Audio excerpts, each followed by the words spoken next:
What if I told you that your body doesn't care that you didn't start walking at 40 or 50 or even 60? What if the greatest health transformation of your life could begin today, right now, at 72 or 78, with nothing more than your front door and one single step? The belief that you're too late is the only thing standing between you and profound health changes that most women your age will never experience. Not because they can't, but because they believed a lie. In the next 15 minutes, you're going to discover exactly why your age is not the barrier you think it is, and why starting a walking routine after 60 can deliver benefits that shock even medical professionals. You'll hear from women like Dorothy, who started at 73 with a walker, and Margaret, who took her first intentional walk at 68 after decades of inactivity. Their transformations weren't just physical, they were life-altering. And if you stay with me, you'll understand exactly how to make this your story too. Let me be direct about what's really happening. You wake up, and before your feet even touch the floor, there's a voice.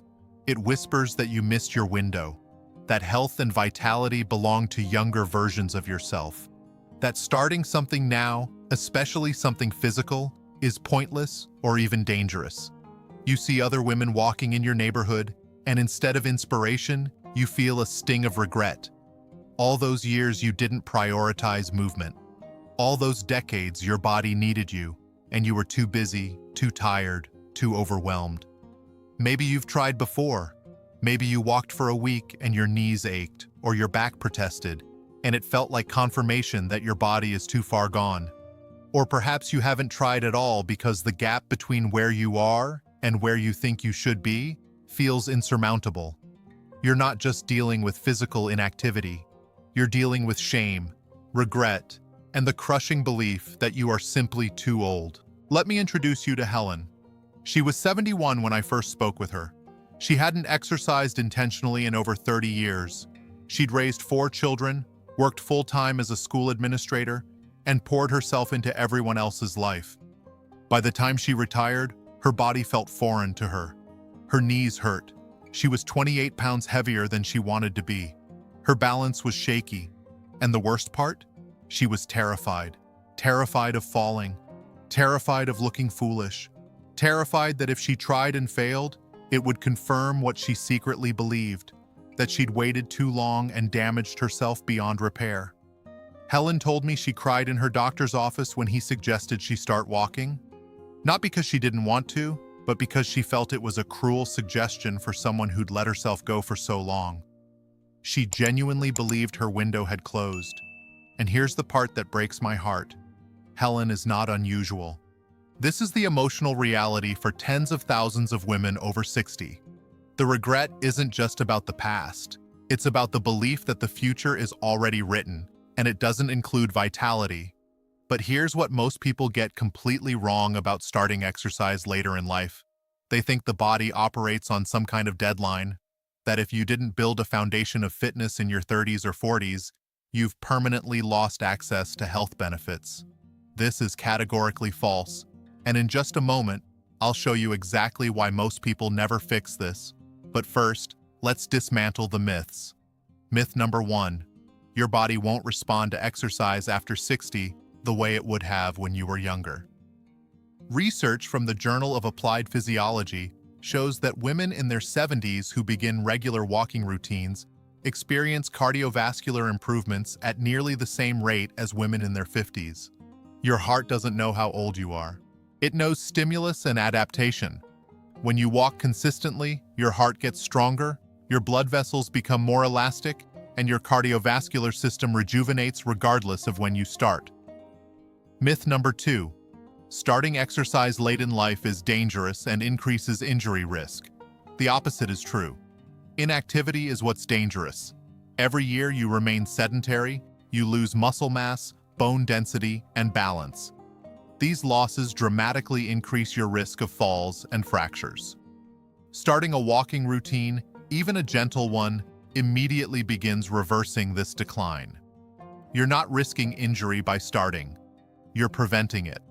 Here's what actually happens when a woman over 60 begins walking regularly. Within 2 weeks, your mitochondria, the energy producers in your cells, begin to multiply and function more efficiently. Within 4 weeks, your resting heart rate drops, your blood pressure begins to normalize, and your body starts using insulin more effectively. Within 8 weeks, you've built new capillaries, improved bone density in your hips and spine, and significantly reduced your risk of cognitive decline. And here's the stunning part. These changes happen whether you're 62 or 82. Your cells are still capable of profound adaptation. Let me tell you about Dorothy. She was 73 and using a walker when she decided she wanted to try. Not walking for exercise, just walking. She started with 5 minutes in her hallway, back and forth. That's it. Her daughter thought she was being overly ambitious, but Dorothy had made a decision. She was tired of feeling fragile. 5 minutes became 7. 7 became 10. Within 3 months, Dorothy was walking outside for 20 minutes with just a cane. Within 6 months, no cane. She walked 30 minutes a day, 5 days a week. But the transformation wasn't just physical. Dorothy told me the most profound change was mental. She stopped seeing herself as old. She started seeing herself as someone actively building health. Her confidence soared. She joined a walking group at her community center. She made new friends. The woman who'd felt invisible and fragile at 73 felt vibrant and capable at 74. And it all started with 5 minutes in a hallway. Quick note, if you want all of this laid out for you step by step, I put together a complete guide called Never Too Late, the Walking Start program for women over 60. Everything you need in one place. Check the pinned comment below and grab it. Now let's talk about what actually works. The key is not intensity. It's consistency and progression. You don't need to walk fast. You don't need to walk far. You need to walk regularly and gradually increase what you're doing. Here's the framework.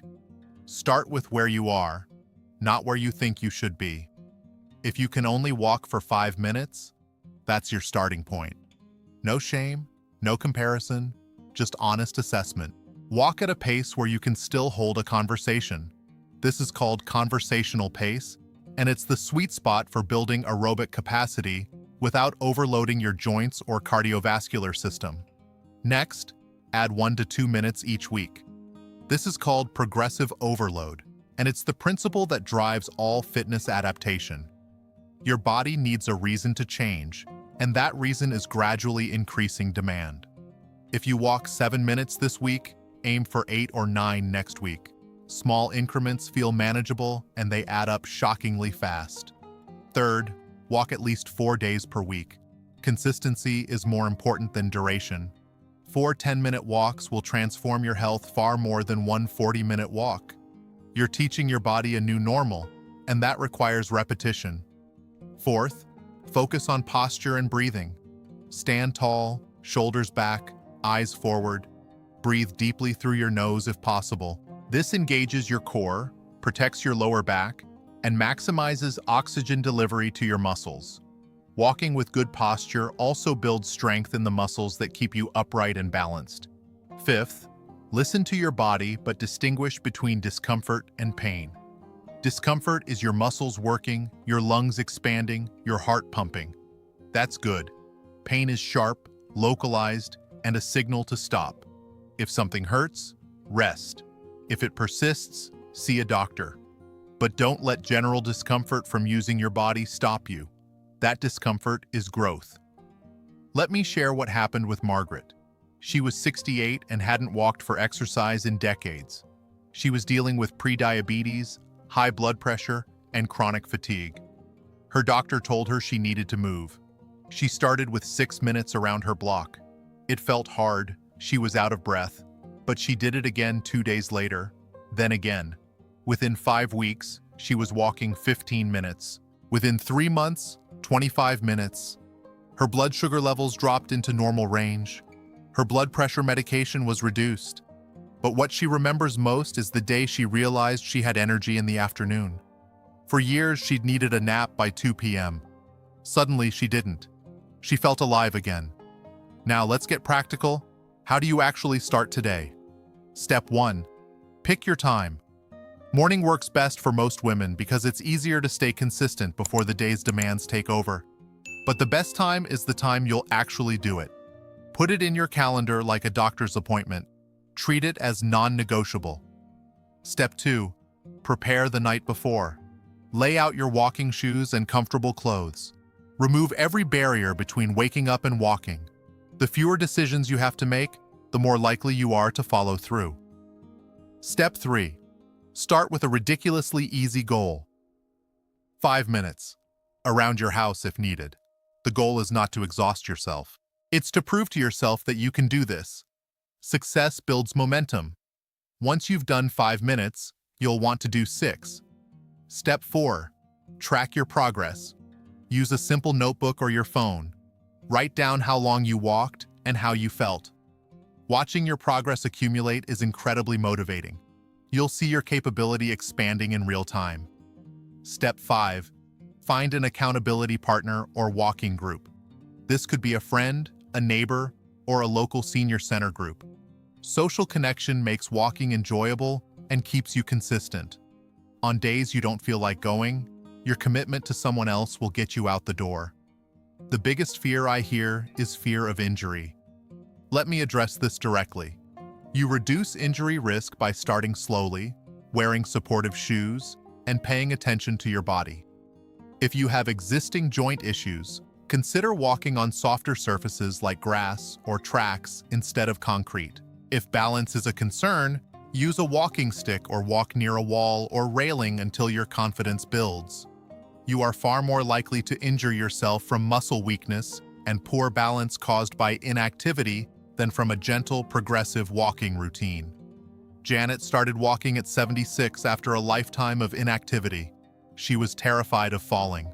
She used a cane and walked loops in her living room for the first month. Today, at 78, she walks 2 miles 3 times a week at her local park.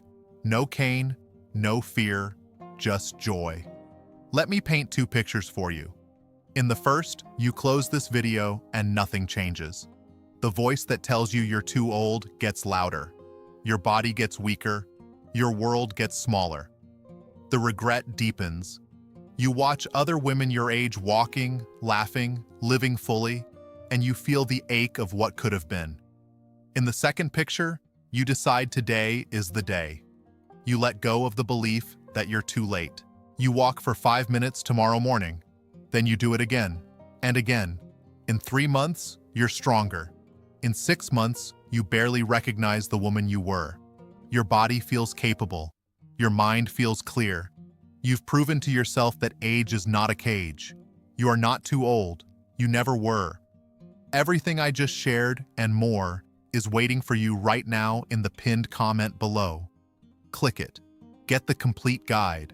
Because believing you're too late is the only thing keeping you from the health and vitality you deserve. Don't wait.